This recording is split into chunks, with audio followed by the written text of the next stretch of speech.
चलिए इधर ध्यान दीजिए आप। देखिए बिहार का भूगोल, बिहार स्पेशल में अगर सबसे ज़्यादा सवाल पूछा जाता है तो है बिहार के भूगोल से। आपको पता है बीपीएससी में लगभग 30 क्वेश्चन बिहार स्पेशल होता है, तो उस 30 में लगभग समझिए 10 से 15 क्वेश्चन आपको बिहार के भूगोल से होगा। उसके बाद बिहार के इतिहास से होता है। बिहार की राजनीतिक व्यवस्था से क्वेश्चन नहीं के बराबर होता है, वो करंट से जुड़ा हुआ रहता है, ठीक है। तो मेन जो ये बिहार का भूगोल, और आपको तो पता होना चाहिए, आप लोग बचपन में पढ़ते होंगे। चौहद्दी शब्द सुने आप लोग? किसे कहते हैं चौहद्दी? चारों तरफ का एरिया। तो बिहार का चौहद्दी आप बता सकते हैं? क्या बताइए तो?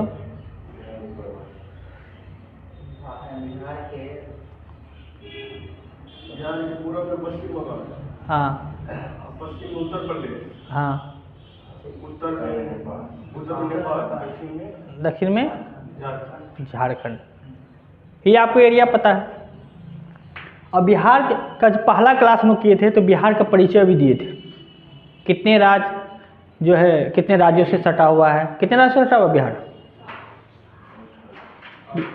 8 राज्य से सटा हुआ है। 3 राज्य से सटा हुआ है ना, पश्चिम बंगाल, बिहार और झारखंड, और एक क्षेत्र नेपाल से जुड़ा हुआ है। बिहार का क्षेत्रफल भी हम लोग जानते थे कितना? 94,163 वर्ग किलोमीटर या किलोमीटर स्क्वायर कहिए, जो भी, ठीक है। तो हम लोग ये तो पहले बेसिक में देख चुके हैं। आज जो हम लोग देखेंगे इसके चट्टान के बारे में, कैसे कब निर्मित हुआ है, और इसका भूगर्भिक संरचना, और उसके बाद इसका भौतिक प्रदेश। तो सबसे पहले देखिए, सबसे पहले आपको नक्शा, एक तरह से बिहार का नक्शा आपको याद रखना पड़ेगा। बिहार का नक्शा बनाना भी जो है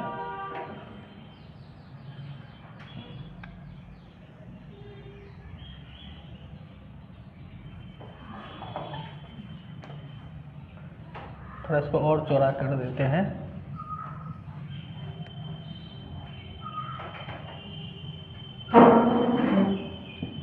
और आपको पता है बिहार के बीचों बीच से कौन निकलता है? गंगा नदी।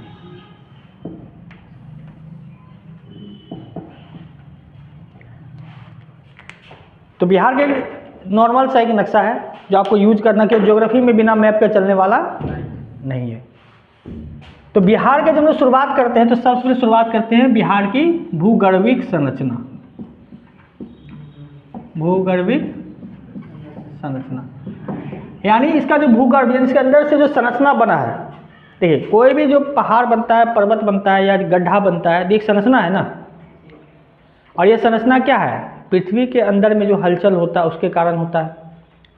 जो हम लोग ज्योग्राफी में देखेंगे कब देखिए पृथ्वी जो है कई सारे प्लेट पे टिका हुआ है। अब प्लेट किस पे है? नीचे उसके लावा है। और जब जाहिर सी बात ऊपर ठोस चीज़ हो, नीचे गर्म चीज़ हो, तो तैरेगा कि नहीं? जब दोनों प्लेट टकराता है आपस में, तो टकराने के बाद क्या होता है? जो कमज़ोर होगा वो ऊपर जाएगा, क्या हल्का वाला ऊपर जाएगा? मजबूत वाला हल्का ऊपर जाएगा। अब मान लीजिए भारी प्लेट है और ये हल्का प्लेट है, दोनों टकराया, तो भारी तो नीचे जाएगा और हल्का ऊपर जाएगा। तो ये जो ऊपर जाता है तो इससे क्या बन जाता है? पर्वत। और जो नीचे जाता है उसे क्या बन जाता है? गड्ढा या गर्त बन जाता है कि नहीं? तो यानी धरती पे जो भी आप संरचना देखते हो, पहाड़, गड्ढा, समतल, ये सब पृथ्वी के अंदर की घटनाओं के कारण हुआ है। जिसे हम लोग अच्छे से, जब हम लोग भूगोल पढ़ेंगे तो उसमें प्लेट टेक्टोनिक थ्योरी पढ़ेंगे, कैसे प्लेट गति करता है, कैसे प्लेट टकराता है, कब पहाड़ बनता है, कब पठार बनता है, कब नदियाँ बनती है, कब गड्ढे बनते हैं, ये सब हम लोग देखेंगे। तो आप ये देखिए, संरचना मतलब आकृति, जो धरती के ऊपर जो भी आकृति है उसका निर्माण कैसे होता है? तो वो होता है धरती के अंदर की घटनाओं के कारण होता है। तो इसलिए क्या है इसको भूगर्भिक संरचना। तो इसका जो बिहार का जो संरचना बना है, कहीं पठार है, पठार कहीं नदियाँ हैं, कहीं पहाड़ है, तो ये सब किसके कारण हुआ? भूगर्भिक संरचना के कारण। और इसको हम लोग जो देखते हैं बिहार का भूगर्भिक संरचना में, तो हम लोग इसको 4 भाग में बांटते हैं। एक होता है धारवाड़ चट्टान,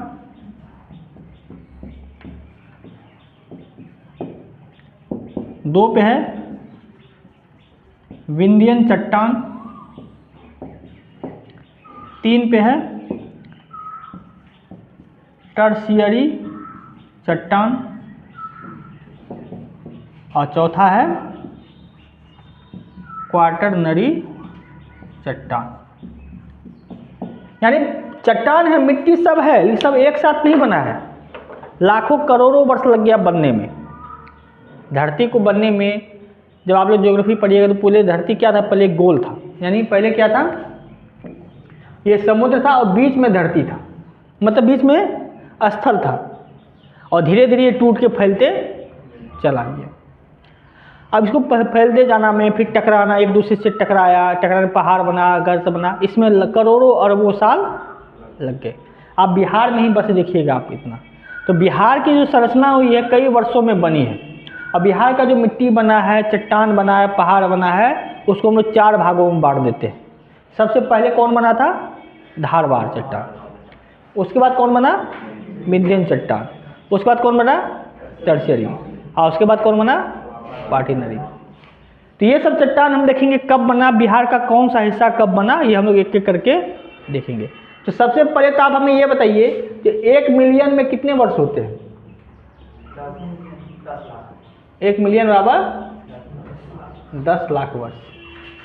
तो ये याद रखिएगा, ये बार बार ये पूछे क्यों, यहाँ जरूरत पड़ेगी। तो बिहार का जो सबसे पुराना चट्टान है वो कौन सा है, धारवाड़ चट्टान, और ये कब बना था, प्री कैम्ब्रियन युग के शुरुआत में। कब बना था, शुरुआत में, यानी आज से कितना साल पहले बना होगा,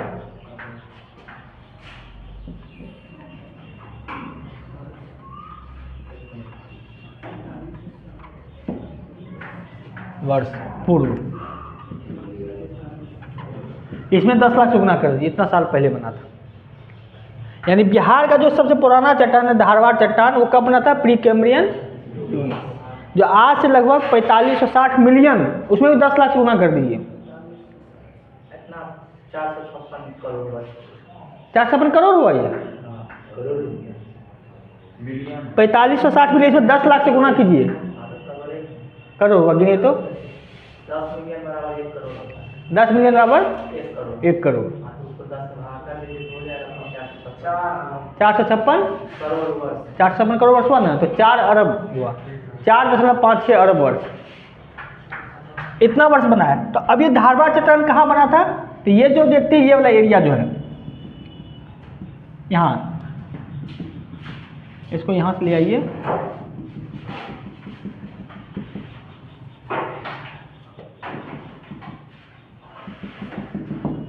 यानी गया जमुई है, ये सब जो एरिया, ये सब कौन सा है, धारवाड़ चट्टान, यानी धारवाड़ क्षेत्र है ये सब। जैसे कौन कौन से में आ गया, गया, जमुई, मुंगेर, लखीसराय, ये सब क्षेत्र कब बना है, आज सोचिए आज इतना 4.5 अरब वर्ष पहले बना है। यानी बिहार का सबसे प्राचीन चट्टान कहाँ का है, इस एरिया का है। जहाँ पे इस एरिया देखिए, यहाँ गया से शुरू कीजिए, गया हो गया, नवादा हो गया, नालंदा हो गया, जमुई हो गया, फिर लखीसराय हो गया, मुंगेर हो गया, ये सब एरिया बना है। ठीक है, लगभग कब, आज से लगभग 4.5 अरब वर्ष पहले। यानी इसमें अगर आप देखिएगा तो इसमें क्या आपका आ जाएगा, गया, नवादा, नालंदा, मुंगेर, लखीसराय, जमुई। तो सोचिए ये सब जो बिहार के ये हिस्सा सबसे पुराना हिस्सा है, यहाँ का जो मिट्टी है, यहाँ का जो चट्टान है सबसे पुराना है, जो लगभग कब है, लगभग 4.5 अरब वर्ष पहले बना है। ठीक है, अब देखिए ये जो चट्टान है, इस चट्टान में खनिज बहुत ज़्यादा पाया जाता है। अब कौन कौन सा खनिज मिलता है, जब हम लोग खनिज के टॉपिक में देखेंगे, क्योंकि कई प्रकार के खनिज होते हैं, लेकिन इस धारवाड़ चट्टान में जीवाश्म नहीं पाया जाता है। जीवाश्म मतलब जीवाश्म नहीं पाया जाता है। जीवाश्म किसे कहते हैं, जीवों का अस्म, जैसे जीव जंतु के अस्म, पेड़ पौधों का, पेड़ पौधे तो जीव जंतु है ना, क्यों नहीं पाया जाता है, कि उस समय मनुष्य या कोई पेड़ पौधा होता ही नहीं था, चारों तरफ बर्फ ही बर्फ था, तो ना तो जब कोई जीव है ही नहीं तो उसके अस्म कैसे पाए जाएंगे। तो धारवाड़ चट्टाने जो है वहाँ पे कोई जीवाश्म नहीं पाया गया। हाँ, खनिज है, देखिए अब सोना भी मिला है। अब बताइए दुनिया भारत में सबसे ज़्यादा सोना किस राज्य में है, भंडार में? बताइए तो, भारत के किस राज्य में सबसे ज़्यादा सोने का भंडार है? भंडार हम पूछ रहे हैं, बिहार में। अकेले पूरे भारत का 45% जमुई में है, अभी है। पूरे भारत का 45% अकेले जमुई जिला में है, बस उसको निकालना बाकी है। सोचिए, तो ये सब एरिया क्या है? इस एरिया में कई सारे कोयला है, नीस है, चट्टान है, बहुत सारे है, लेकिन यहाँ पे क्या जीवाश्म नहीं पाया जाता, क्योंकि उस समय जीव का शुरुआत हुआ ही नहीं था। जब जीव होगा नहीं तो होगा किसे? तो याद रखिएगा, कभी कभी पूछा गया, ये 4 ऑप्शन दे देगा, ये पूछेगा बिहार में के भूमि में सबसे प्राचीन चट्टान कौन से है? धारवाड़ चट्टान। या ऑप्शन ऐसा भी दे देगा, 4 ऑप्शन देके पहले इसको क्लियर करिए तब सवाल बनेगा। इसके बाद जो आता है विंध्यन चट्टान, तो इसका भी निर्माण क्या हुआ? प्री कैम्ब्रियन युग के अंत में। कब हुआ है? प्री कैम्ब्रियन युग के अंत में, अर्थात 570 मिलियन वर्ष पूर्व। ठीक है, और ये क्षेत्र कौन सा है?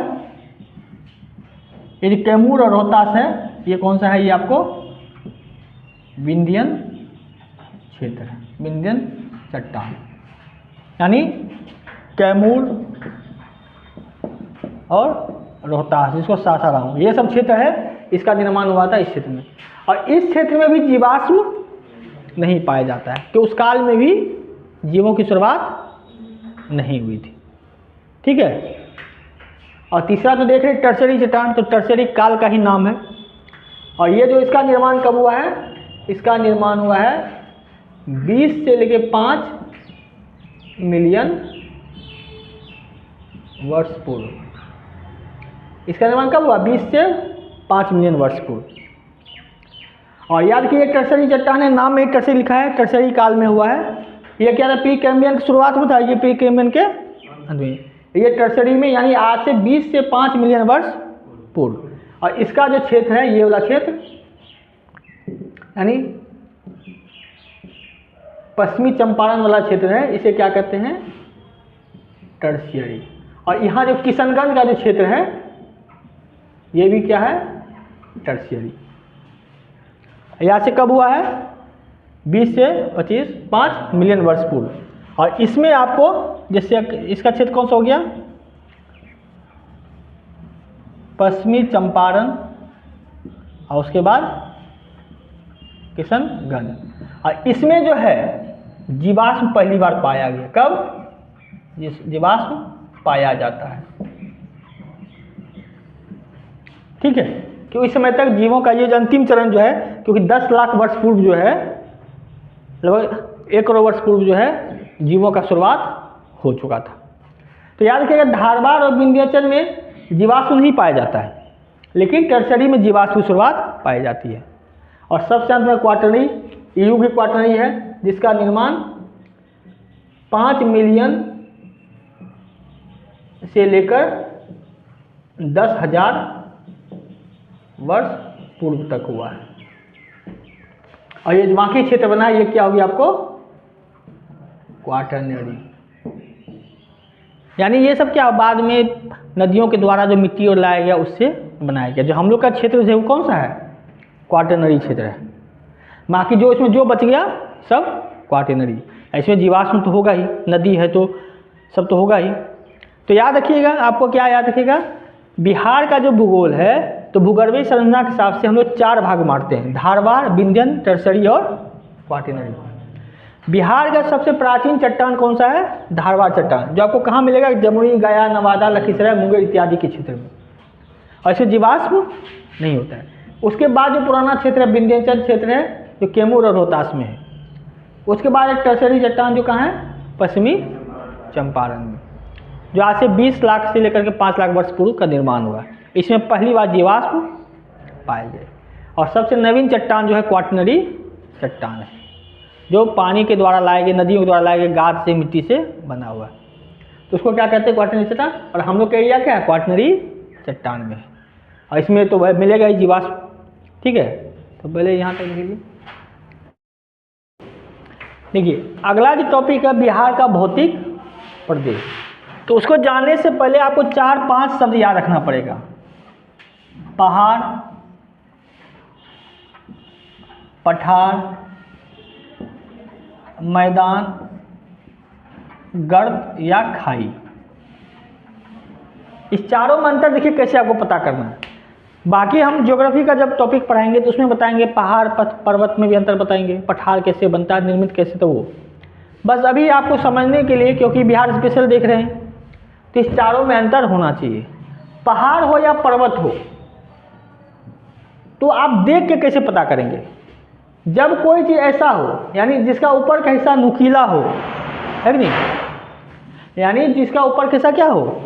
नुकीला हो, तो उसे पर्वत या पठार कहते हैं, पर्वत या पहाड़ कहते हैं। यानी ऊंचा है, अपने आसपास के क्षेत्र से ऊंचा है, लेकिन उसका शीर्ष क्या है? नुकीला है। एक होता है जो अपने आसपास के क्षेत्र से ऊंचा होता है लेकिन उसका शीर्ष क्या है? टेबल की तरह होता है, तो उसे कहते हैं पठार। तो ये भी ऊंचा है लेकिन अंतर क्या है? इसमें नुकीला था और ये टेबल की तरह है। और ये जो बीच का क्षेत्र होता है जो प्लेन रहता है उसे क्या कहते हैं? मैदान। और आप तो समझ रहे हैं जो गड्ढा है उसको क्या कहेंगे? गर्त या खाई। तो याद रखिएगा पर्वत क्या है? पर्वत पठार दोनों ऊंचा भाग है, लेकिन पर्वत का हिस्सा क्या होता है? नुकीला। और पठार क्या होता है? ऊपर से टेबल की तरह होता है, चौड़ा होता है, अपने आसपास के क्षेत्र से ऊंचा रहता है। और खाई तो आप जानते हैं, गड्ढा खड्ड जो भी कहिए आप उसको। अब मैदान क्या होता है? जो पहाड़ और पर्वत से तुलनात्मक रूप से एक समान होता है। जैसे हम लोग क्या अभी मैदानी क्षेत्र में है, हम लोग पहाड़ी पठारी पे नहीं है। आप दक्षिण में जाइएगा तो आपको पता चल जाएगा। तो ये समझिए अभी जो हम लोग अगला टॉपिक शुरू होगा बिहार का भौतिक प्रदेश, वो इसी पे निर्भर करता है। तो अगला जो हेडिंग है वो है बिहार का भौतिक प्रदेश, ठीक है।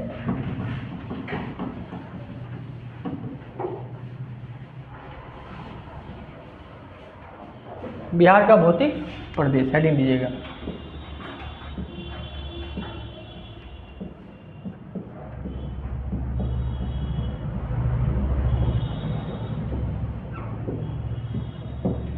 बिहार का भौतिक प्रदेश। रोकिएगा एक तरह। तो बिहार का भौतिक प्रदेश, भौतिक प्रदेश क्या है? जो बिहार ऊपर से देखने में लगता है, पहाड़ पठार ये सब क्या है? एक भौतिक संरचना है ना। भौतिक मतलब जो आपको दिखता है। तो भौतिक प्रदेश बिहार की कैसी, इस पर हम लोग चर्चा करेंगे। तो बिहार के भौतिक प्रदेश को 3 भागों में बांटा जाता है। कितने भागों में? 3। पहला भाग है उत्तर का पर्वतीय क्षेत्र, उसके बाद है बिहार का विशाल मैदान, और तीसरा है दक्षिण का सीमांत पठार। तो बिहार में पहाड़ भी है, मैदान भी है और पठार भी है। पहाड़ तो समझ गए कैसा होता है? नुकीला होगा। पठार टेबल साइज का होगा और मैदान निचला होगा। तो बिहार का जो भौतिक प्रदेश है इसको हम लोग 3 भाग मानते हैं, यानी उत्तर का पर्वतीय क्षेत्र, बिहार का विशाल मैदान और दक्षिण का पठारी क्षेत्र। अब कौन ज़्यादा है कौन कम है इसके लिए आपको तो पता है बिहार का जो टोटल एरिया कितना है? 94,163 वर्ग किलोमीटर। तो इतना में क्या है? पर्वतीय क्षेत्र कितना में मात्र है? 932 वर्ग किलोमीटर, यानी लगभग बिहार के पूर्ण भूमि का लगभग 1%। लगभग हम कह रहे हैं। तो याद रखिएगा ज्योग्राफी में कोई भी डाटा 100% नहीं होता, कोई इसको ना पाए नहीं है, बस अनुमानतः है। तो इतना जो वर्ग किलोमीटर है 9163 वर्ग किलोमीटर है, जिसमें पर्वतीय क्षेत्र मात्र कितना है 932 वर्ग किलोमीटर, यानी 1% है पूरे बिहार का। विशाल मैदान जो है वो कितना है 90,650 वर्ग किलोमीटर, यानी पूरे बिहार का लगभग 96.28% क्या है विशाल मैदान है। और ये जो है 2581 वर्ग किलोमीटर, यानी पूरे बिहार का 2.7% पठार है। तो सर्वदा बिहार में क्या है मैदान है। ठीक है, देखिए बिहार का भौतिक प्रदेश को हम 3 भाग बांटते हैं, पर्वतीय क्षेत्र, विशाल मैदान और पठार। यानी जितना भी भौतिक प्रदेश है 96% से ऊपर क्या है मैदान है, उसके बाद है पठार 2.74%, और सबसे कम क्या है पहाड़। बिहार में पहाड़ बहुत कम है कि नहीं। तो अब देखिए कहाँ कहाँ है, जैसे उत्तर का पर्वतीय क्षेत्र जो है ये आपको कहाँ मिलेगा, इतना दूरी में मिलेगा। ये हो गया उत्तर का, इसको समझिए पर्वतीय क्षेत्र।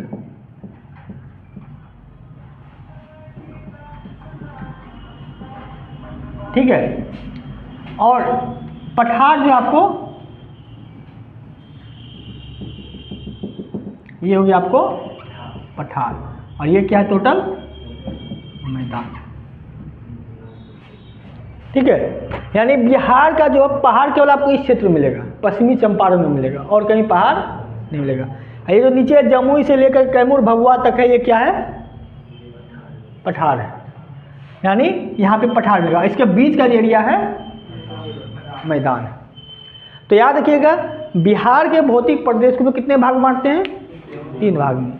उत्तर का पर्वतीय क्षेत्र जो मात्र 1% है, उसके बाद है विशाल मैदान जो 96% से ऊपर है, और उसके बाद क्या है दक्षिण का पठार जो मात्र 2.74% है। क्लियर है, ये बिहार का भौतिक प्रदेश है। और इसके हिसाब से देखिए तो आपको यहाँ पे पर्वत मिलेगा, इसके अलावा कहीं पर्वत नहीं मिलेगा, और इस हिसाब में पहाड़ है, और इसके बीच का हिस्सा है वो क्या है मैदान है। आगे हम लोग बिहार के विशाल मैदान पढ़ेंगे तो गंगा नदी जो बिहार के 2 भाग बांटते हैं, तो हम लोग कहते हैं उत्तर का विशाल मैदान और दक्षिण का, यानी गंगा नदी के उत्तर के मैदान को क्या कहते हैं उत्तर का मैदान, और दक्षिण के। अब देखिए हम लोग क्या कहते हैं, उत्तर का मैदान है तो हम लोग क्या कहते थे, जैसे दिल्ली में रहते थे ना, हम लोग कई सारे दोस्त रहते थे, तो हम लोग कहता था कि आज गंगा पार के लोगों को हम लोग अच्छा नहीं मानते, तो हम लोग भी कहते थे भाई हम लोग भी सेम कंडीशन है, हम लोग भी गंगा पार के व्यक्ति को अच्छा नहीं मानते। लेकिन कहता भाई तब तुम अपने बुराई कर रहे हो, हम लोग यार अपना बुराई में कहाँ कर रहे हैं, आपके लिए हम गंगा पार है। जो मान लीजिए जो दक्षिण जैसे पटना गया के लोग अगर हमको गंगा पार कहेगा तो उसके लिए हम गंगा पार है, लेकिन मेरे लिए तो वो भी तो गंगा पार है ना।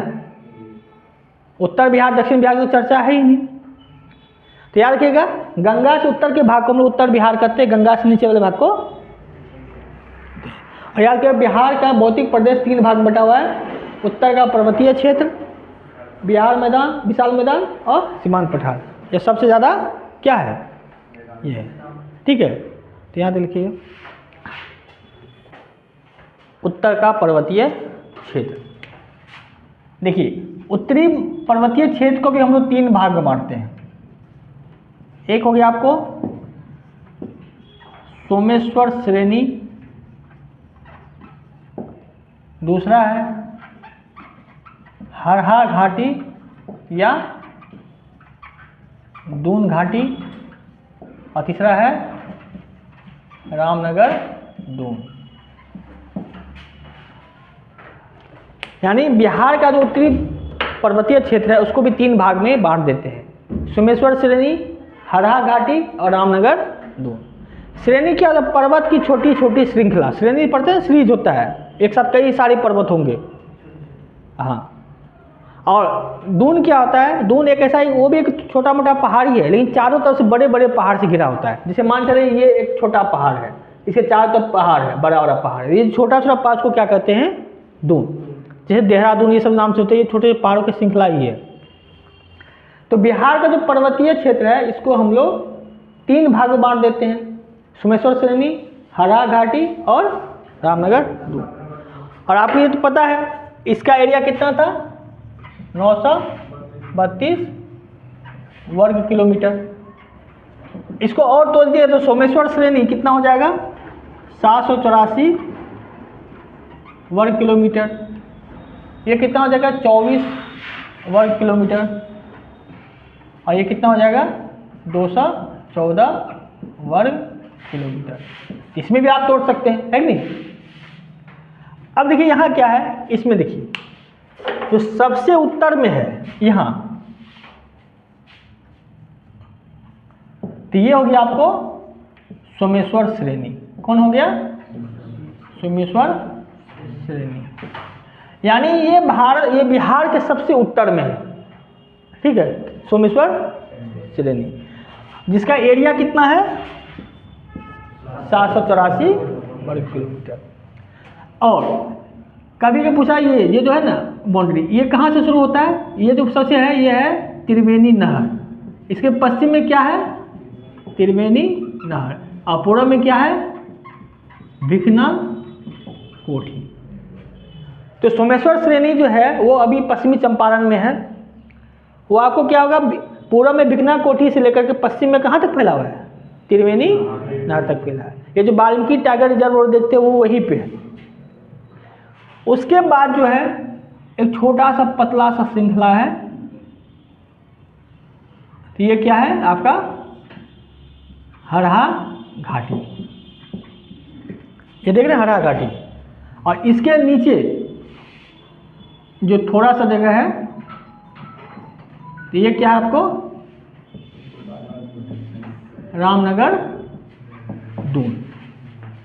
यानी सबसे उत्तर में त्रिवेणी नगर, सोमेश्वर श्रेणी, फिर हरा घाटी और फिर रामनगर दून। तो हरा घाटी क्या है, रामनगर दून और सोमेश्वर श्रेणी के बीच में। और ये तीनों सब कहाँ है, पश्चिमी चंपारण में। तो पर्वतीय क्षेत्र आपको पश्चिमी चंपारण में मिलेगा। सबसे ऊपर में सोमेश्वर श्रेणी है जो गंगा का निचला हिस्सा, क्या हिमालय का निचला हिस्सा माना जाता है। और नीचे रामनगर दून, दोनों के बीच में एक पतला से पट्टी है, घाटी है, उसको क्या कहते हैं, हरहा घाटी या दून घाटी। और ये सोमेश्वर ही पहाड़ है। तो यहाँ की जो सबसे बड़ी चोटी है वो कौन सी है,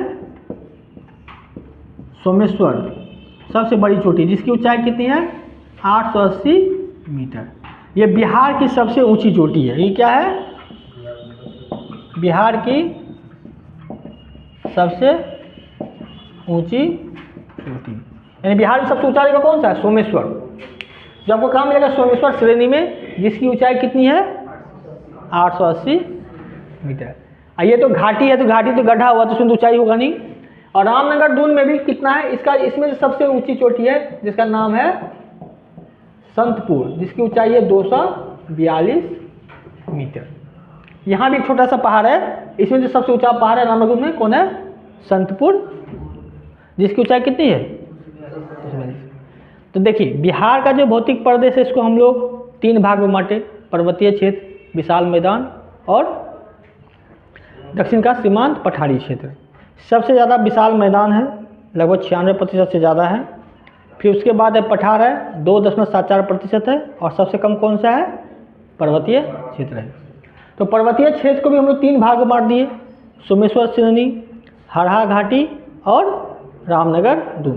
तो सोमेश्वर श्रेणी का एरिया कितना है, 784 वर्ग किलोमीटर, जो पूरब में भिकना कोठी से लेकर पश्चिम में त्रिवेणी नहर तक फैला हुआ है। और इसकी जो सबसे ऊंची चोटी है वो है सोमेश्वर चोटी, जिसकी ऊंचाई कितनी है, 880 मीटर। और ये बिहार की सबसे ऊंची चोटी है। और रामनगर दून में सबसे ऊंची चोटी कौन सी है, संतपुर, जिसकी ऊंचाई कितनी है, 242 वर्ग किलोमीटर। तो यहाँ तक लिखिए।